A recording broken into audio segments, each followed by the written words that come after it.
Lo que vamos a ver en la próxima serie de videos es un enfoque estadístico para el análisis supervisado.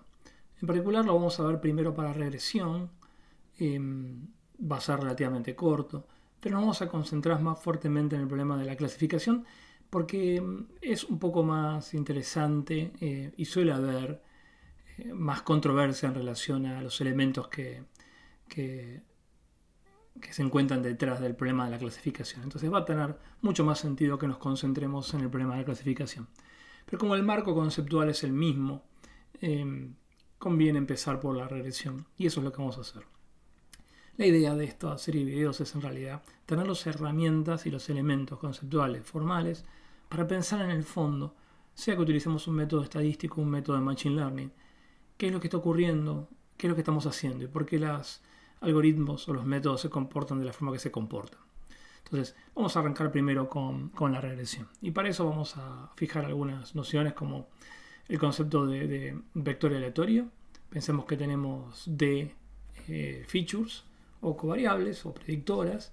Y eso lo vamos a pensar como que para un individuo lo podemos todo juntar en un vector de dimensión D con la información de estas D valores de variables.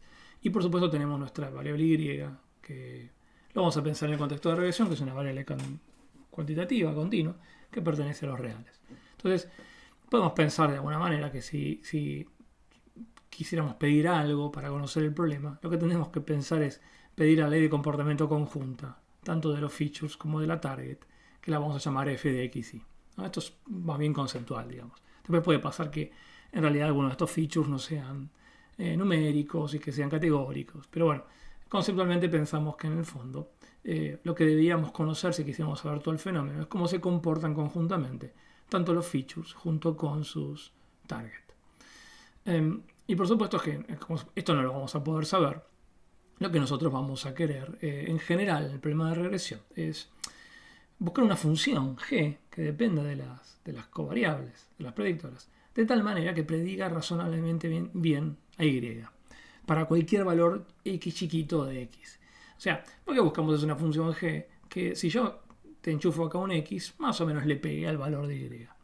Y ¿cómo medimos si más o menos le pega? Y bueno, en general se suele definir lo que se llama la loss function o la función de pérdida, que relaciona al verdadero valor de y con el valor predicho por nuestra función de predicción que llamamos g de x. Entonces, esta función de pérdida puede ser de determinado tipo dependiendo de cuál sea nuestro problema, pero es natural pensar que si es una variable continua, y, la manera razonable de medir la pérdida es, por lo menos esta es la pérdida clásica, es pensar en la pérdida cuadrática. O sea, la discrepancia que hay entre y y g la vamos a medir como la diferencia entre ambos elementos elevado al cuadrado. Esto lo que nos permite básicamente es asegurarnos que si como el cuadrado claramente es una función continua, si la predicción es exactamente igual a y, la pérdida vale 0. Y conforme nos vamos separando hacia izquierda o a derecha, hacia arriba o hacia abajo, del verdadero valor, la pérdida va a ir creciendo, que es lo mínimo que le vamos a pedir a una función de pérdida. Que cuando no hay ninguna discrepancia valga 0, y que después que se vuelva más grande cuanto mayor es la discrepancia. Y esta función de pérdida lo cumple. No nos vamos a olvidar por un segundo de la falta de robustez que en general tiene esta función de pérdida, porque obviamente nos va a alcanzar con que un dato sea muy distinto de y para que este cuadrado infle mucho esta función de pérdida, pero por el momento no le vamos a prestar atención a eso y vamos a pensar en esta pérdida cuadrática porque nos va a interesar el resultado desde lo conceptual. Y en este enfoque lo que vamos a pensar al principio es que tanto y como x son aleatorios. No es porque creamos que en el fondo esencialmente el fenómeno es aleatorio, es porque nos va a permitir en este marco conceptualizar un poco qué es lo que podemos buscar en forma óptima para resolver este problema. Entonces, la idea de decir que x e y son aleatorios no es pensar que esencialmente son aleatorios, sino pensar que pueden tomar un montón de valores distintos. Y voy a tratar de resolver mi problema pensando que tengo que englobar a todos esos valores distintos que tanto y como x pueden tomar para buscar una buena solución y encontrar una buena función g.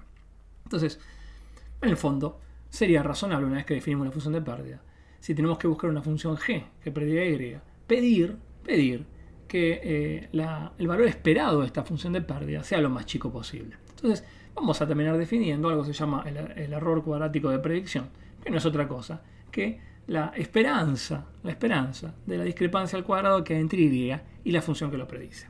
Que desde un punto de vista conceptual lo podemos pensar como evaluar las discrepancias al cuadrado entre y cada una de sus predicciones, pero barriendo, y esa es la idea de esta integral, barriendo todos los valores de x e y que pueden tomar con la probabilidad que cada una de estas combinaciones puede tener.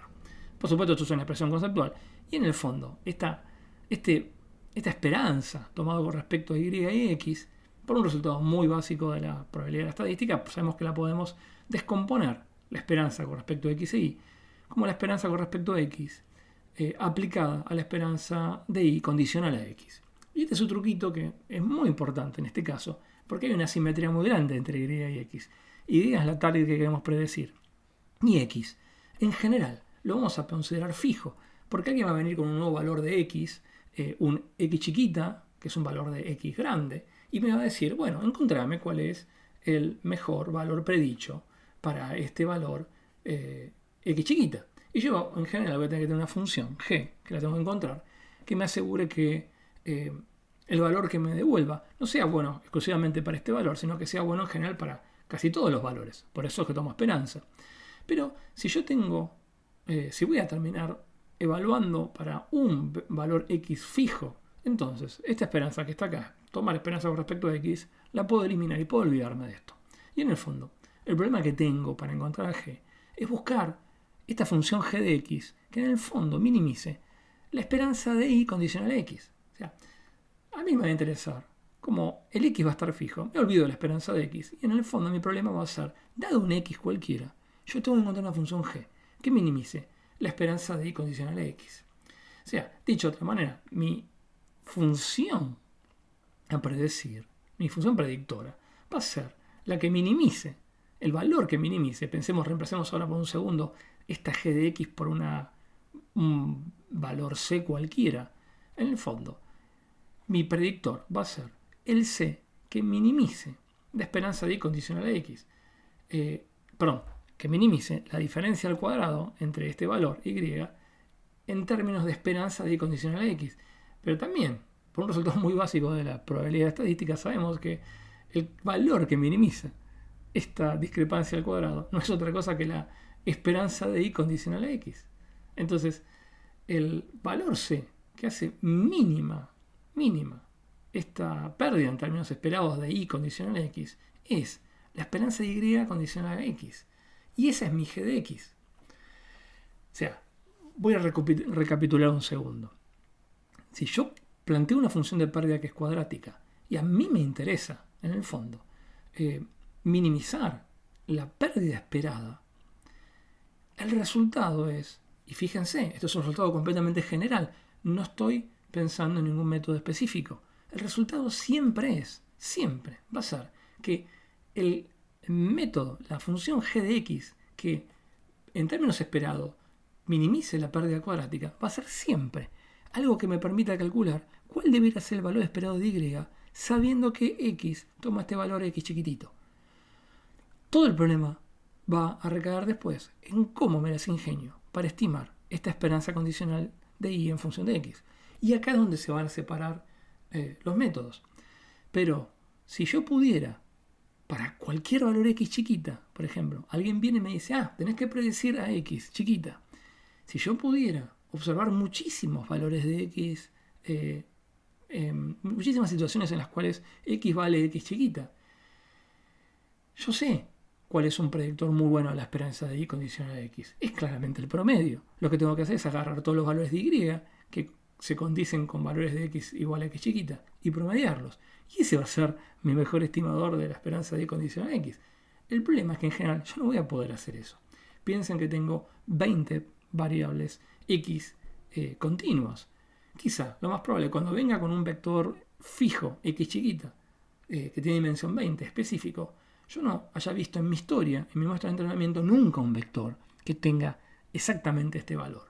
Si yo hubiera visto 100 de estas situaciones, agarraría esos 100 valores de y los promediaría y tendría un método excelente y no tendría que recurrir ni al boosting ni a modelos estadísticos muy complejos. El problema es que eso no ocurre nunca y toda la gracia de la estadística aplicada del Machine Learning va a estar en cómo modelo esto. Pero lo importante, y con esto terminamos el video, es esta lección fundamental que es, cada vez que yo tengo una función de pérdida cuadrática, y lo que quiero es minimizar el error, la pérdida esperada, en el fondo lo que estoy haciendo es buscar aquel método que reconstruya lo mejor posible cuál es el valor esperado de Y, cómo en promedio debería comportarse Y, cuando observo un valor X como es en particular, que es para el que quiero predecir.